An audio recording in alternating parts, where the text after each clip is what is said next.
Hello and welcome to my 1 to 3 part series on how to deal with problem players in a tabletop RPG, notably D&D. It is a 3-part series where we'll go over how to deal with a problem player, a problem DM, and also problem party members. I'm making these videos because while the player's handbook and the DM's guide goes over the rules on how to play D&D, it doesn't go over the other half of D&D, which is role-playing, which is a social aspect of the game. And it's important to understand red flags in social instances before they become trauma and drama that could end up ending your game or potentially ending friendships. And this is especially important with online D&D, where you're only going to have a small session 0 in order to vet people that could be joining your game. In this video in particular, we're going to go over dealing with a problem player from a DM's perspective. We're going to go over the why, the how, and we're going to have plenty of examples and red flags you need to look for early on, so that way you can deal with this problem before it becomes an even bigger problem. So when it does come to these problem players, upon the first instance of this problem behavior, you need to boot them.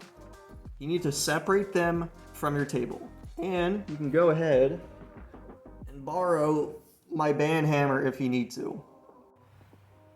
The idea is that was their natural response, and they're going to keep giving that as their natural response going forward whenever they come to that situation. So you can, even if you talk to them, you can expect them to impulsively do this problem behavior every single time.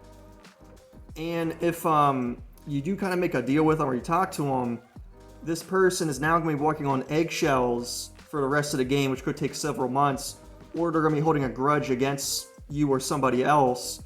Both result in this person not behaving in a healthy way. So it's best for both of you to remove them from the table. Now, this isn't in like a negative connotation. This is you're separating them to help them. By separating them, you're helping them to find a table where they fit into. Maybe another table needs a metagamer in order to help with the combat because the party's lacking that. Or maybe another table needs an edgelord, that way it rounds out the group better. Regardless, it's very important upon this first instance of this behavior, knowing that this character is not going to fit in with the party, that you remove them. That way it doesn't bring down the rest of the party, and that way this problem player can move on in a healthy way instead of everybody just tolerating each other for months on end. It's important not to go with the kind of tolerating route, because just a reminder, you should be so excited to play D&D each week. If you're just dreading every week, oh god, I have to put up with this guy, or oh, I have to step on eggshells, or oh, my game might fall apart.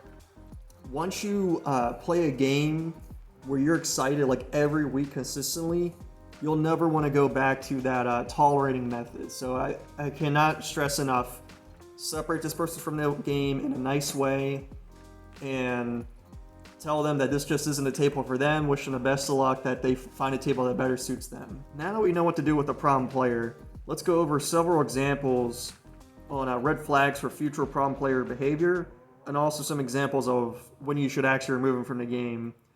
And I can guarantee you, a lot of these you never even thought of. Let's go with an obvious one to get started. The first kind of problem behavior would be a murder hobo / destroyer.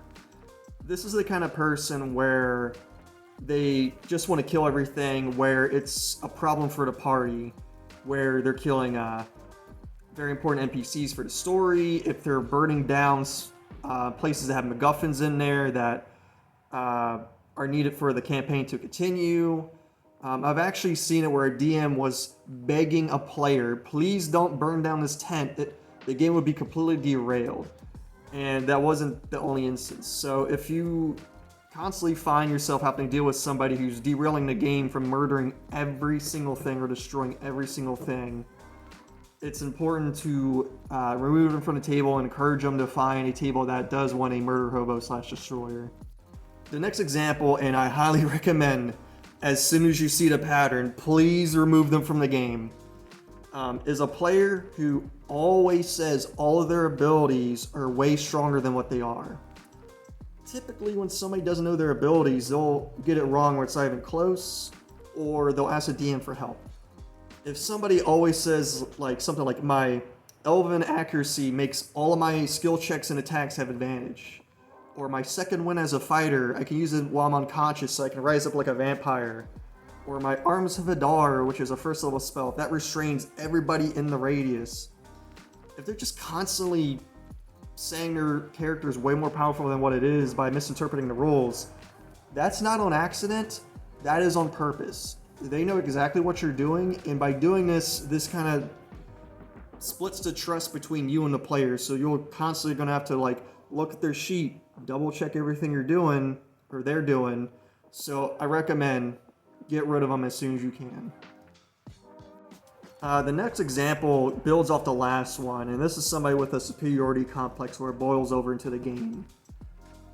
This kind of behavior results in a player versus DM mentality, and it also results in this player extorting and threatening NPCs, where it's going to turn off the rest of the party, or the party has to constantly apologize for their behavior. Some examples of this showing up could be they're in a room with a king that's obviously like leagues above them with their guards, and this player sees that they can't blackmail them, or they try to threaten them, and they get mad at the king, obviously takes offense for them and might get them arrested. Or I actually personally seen this, a level 3 player, when they try to extort a villager, they give them a quest, like they say, oh, we want +2 longswords for everybody in the party, when it's a level 3 party on like a level 13 adventure. This kind of shows that even early on, when they're low level, they are constantly trying their hardest to be extremely powerful. That way they can satisfy their superiority complex, which is going to result in them just constantly threatening everybody they meet, saying, you're either going to do this for me, make me more powerful, or I'm going to take you out. Which is something, well, obviously the relationship between you and the player isn't going to be positive, but also their relationship with the party might not be positive either, and it's going to scare off other players. So I recommend, if this doesn't suit your game, to remove them and tell them to look for a game that's better suited for them. For the next example, it's the player that wants to go off on their own and do their own quest. This shows that they naturally don't want to work with the party, or maybe this is their way of venting that, hey, I don't like this party I'm with, or I don't like the game you're hosting, and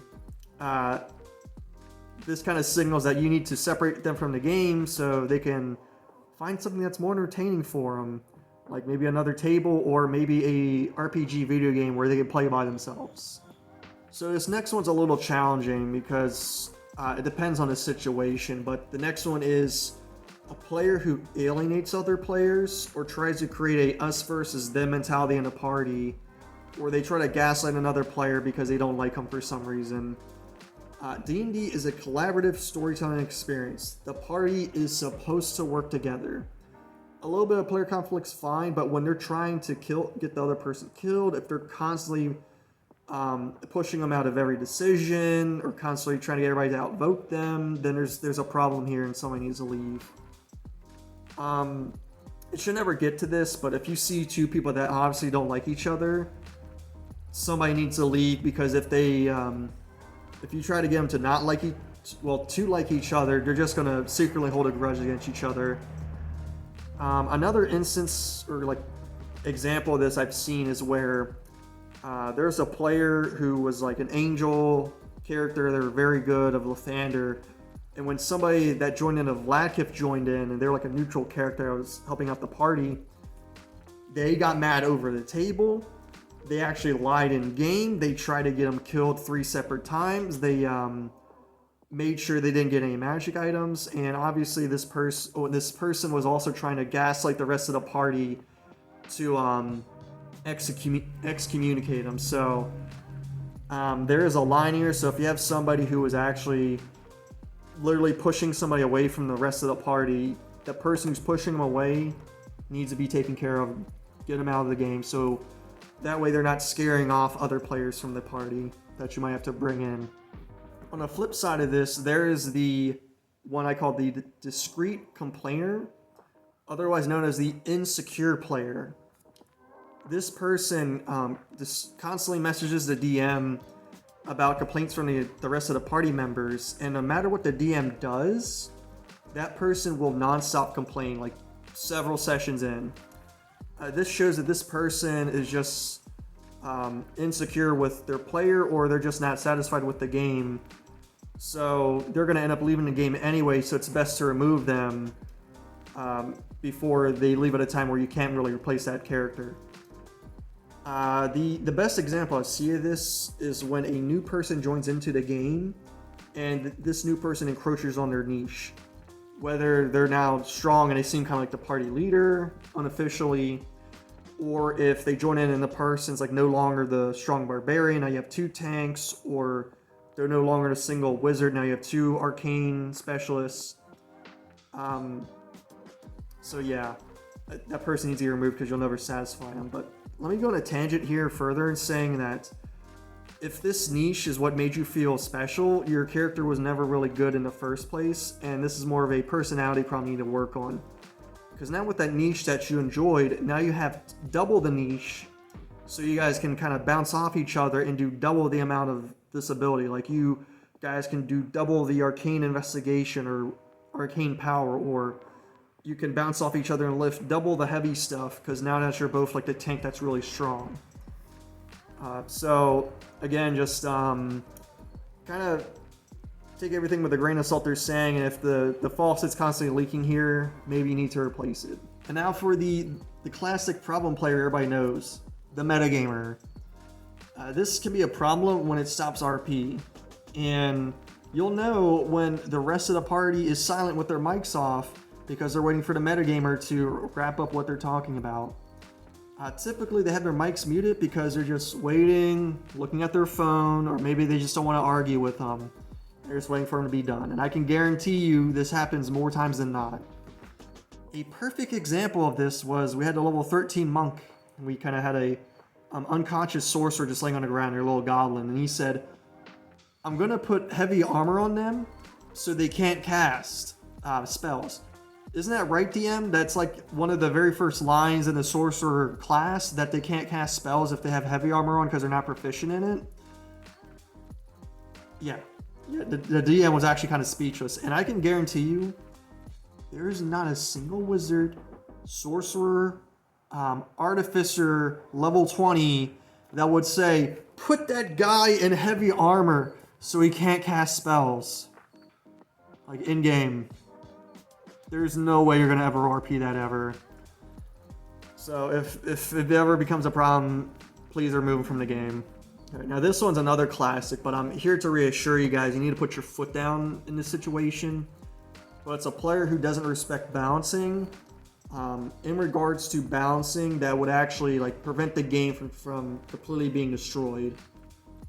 For example, we just started a game and we were given a quest by a level 17 wizard, and he died because of the spell. And he obviously had his book with him, his wizard book, and if he's level 17, it would have level 9 spells in there. Well, the one wizard in our party's like, oh, I grab it, and like I can't wait to use all these level 9 spells. And it's like, well, I'm not even sure if you can cast them, but the DM didn't want to give him a whole spell book of level 9 spells already. So they said like, oh, you can't do that, or like the book doesn't have those in there. This player threw such a fit, stopped everything that we were doing, started arguing with the DM.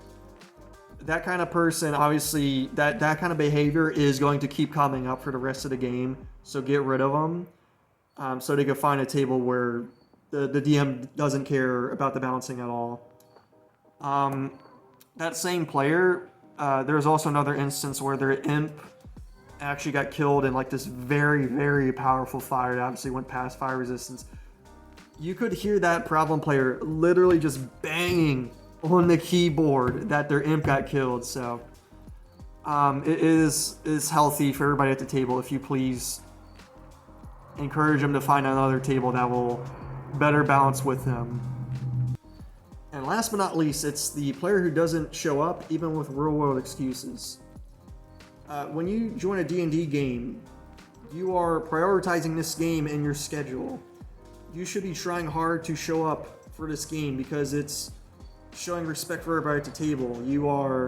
Because you are taking up a slot somebody could be using to RP with the players, helping them out in combat situations. The DM is working you into the story, so by you not showing up, you're disrespecting all the work they put into the game. And usually this person ends up quitting anyway after missing like 2 or 3 sessions, so it's best to replace them early on before you get too late into the game where it's hard to replace them because, you know, the game's almost about the end. And with that last example, I hope that you learned a lot from this video and that you watch the other 2 videos on this series so you learn the most you can from your social interactions in D&D. And hopefully you now look forward to every single game going forward of D&D now that you know how to deal with these problem players. Take care.